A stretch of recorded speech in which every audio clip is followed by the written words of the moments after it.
Hi all, welcome to Blasters arena. ISLലെ കിരീട പോരാട്ടം ഇത്തവണ ഏറ്റവും മികച്ച രൂപത്തിലാണ് മുന്നോട്ട് പോയിക്കൊണ്ടിരിക്കുന്നത്. ഒരു ഘട്ടത്തിൽ നമ്മളെല്ലാവരും പ്രതീക്ഷിച്ചത് പതിവ് പോലെ മോഹൻ ബഗാൻ ഇത്തവണയും ISL കിരീടം നേടും എന്നുള്ളതായിരുന്നു. പക്ഷേ ഏവരെയും ഞെട്ടിച്ചുകൊണ്ട് മുംബൈ സിറ്റിയാണ് ഇപ്പോൾ ഒരു അസാധാരണമായ കുതിപ്പ് നടത്തുന്നത്.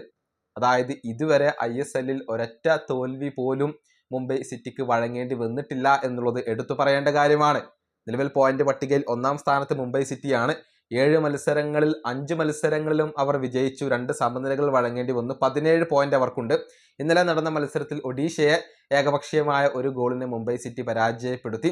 അങ്ങനെ പോയിന്റ് പട്ടികയിൽ തലപ്പത്ത് ഇപ്പോൾ മുംബൈ സിറ്റിയാണ് ഉള്ളത്. 2ാം സ്ഥാനത്താണ് മോഹൻ ബഗാൻ ഉള്ളത്. അതായത് മോഹൻ ബഗാനേക്കാൾ 3 പോയിന്റ് ലീഡ് മുംബൈ സിറ്റിക്ക് ഇപ്പോൾ അവകാശപ്പെടാൻ സാധിക്കുന്നുണ്ട്. മോഹൻ ബഗാന് 14 പോയിന്റ് ആണ്. 7 മത്സരങ്ങളിൽ നിന്ന് 4 വിജയങ്ങൾ, 2 സമനിലകൾ, 1 തോൽവി എന്നിങ്ങനെയാണ് മോഹൻ ബഗാന്റെ ഒരു കണക്ക് വരുന്നത്.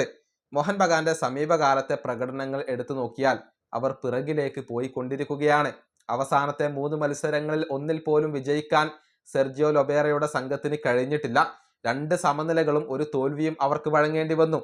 ഏറ്റവും ഒടുവിൽ ജംഷഡ്പൂർ FC അവരെ സമനിലയിൽ തളച്ചു. അതിനു മുൻപ് മുംബൈ സിറ്റി ഏകപക്ഷീയമായ ഒരു ഗോളിന് മോഹൻ ബഗാനെ പരാജയപ്പെടുത്തിയിരുന്നു. അതിനു മുൻപ് ബംഗളൂരു FC അവരെ ഗോൾ രഹിത സമനിലയിൽ തളച്ചു എന്നുള്ളതാണ്. അങ്ങനെ അവസാനത്തെ 3 മത്സരങ്ങളിൽ ഒന്നിൽ പോലും വിജയിക്കാൻ അവർക്ക് കഴിഞ്ഞിട്ടില്ല. ആദ്യത്തെ 4 മത്സരങ്ങളിലും വിജയിക്കാൻ കഴിഞ്ഞ ഒരു ടീമാണ് മോഹൻ ബഗാൻ. പക്ഷെ അതിനുശേഷം അവർക്ക് കാലിടറുന്ന ഒരു കാഴ്ചയാണ് നമുക്കിപ്പോൾ കാണാൻ സാധിക്കുന്നത്. ഇനി 3ാം സ്ഥാനത്ത് ബംഗളൂരു FC ആണ് വരുന്നത്. മോഹൻ ബഗാന്റെ അതേ പോയിന്റ് തന്നെയാണ് ബംഗളൂരു FCക്കുള്ളത്. 7 മത്സരങ്ങളിൽ നിന്ന് 14 പോയിന്റ്. അതുപോലെ തന്നെ ജംഷഡ്പൂർ FC 4ാം സ്ഥാനത്ത്. മോഹൻ ബഗാന്റെയും ബംഗളൂരു FCയുടെയും ഒപ്പം ജംഷഡ്പൂർ FC ഉണ്ട്. 7 മത്സരങ്ങളിൽ നിന്ന് 14 പോയിന്റ്. ഇങ്ങനെ കിരീട പോരാട്ടം ഇപ്പോൾ കനക്കുകയാണ്. മുംബൈ സിറ്റിക്ക് ഒരു എഡ്ജ് അവിടെയുണ്ട്.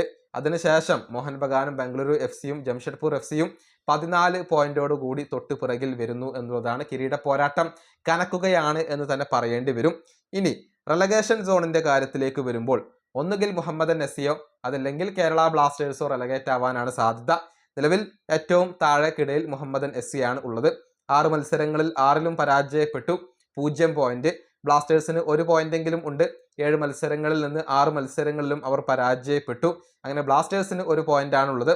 അതിന് തൊട്ട് മുകളിൽ Delhi, Inter Kashi, Chennaiyin FC, Odisha FC എന്നിവരൊക്കെ വരുന്നു. അവർക്കൊക്കെ 5 പോയിന്റ് വീതമുണ്ട്. മാത്രമല്ല ബ്ലാസ്റ്റേഴ്സിനേക്കാൾ 1-2 മത്സരങ്ങൾ കുറച്ച് കളിച്ച ടീമുകളാണ് ഇവർ. ഏതായാലും ഇത്തവണ ബ്ലാസ്റ്റേഴ്സോ അതല്ലെങ്കിൽ മുഹമ്മദൻ നസിയോ റെലഗേറ്റ് ആവാനാണ് സാധ്യത. ഈ വീഡിയോ അവസാനിപ്പിക്കുന്നു. അടുത്ത ടീം വീണ്ടും കാണാം.